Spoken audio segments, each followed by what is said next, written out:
A shocking incident occurred in NUVEM wherein a bike rider died on the spot after a tree fell on him on Tuesday.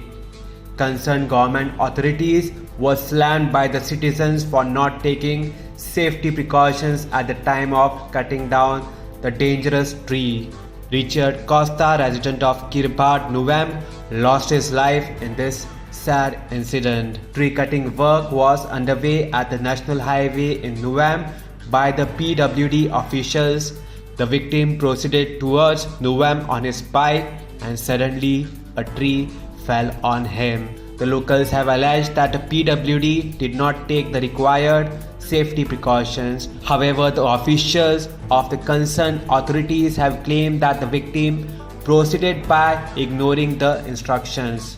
GOA opposition leader Digambar Kamath raised his concern over the incident and took to social media and said the following: "Most unfortunate incident of death of young man Richard Costa at NUVEM due to gross negligence of PWD. My deepest condolences to his family and friends.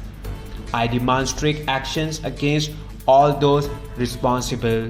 PWD is now turned into Public Wrath Department. Chief Minister must immediately announce compensation to the family of the deceased."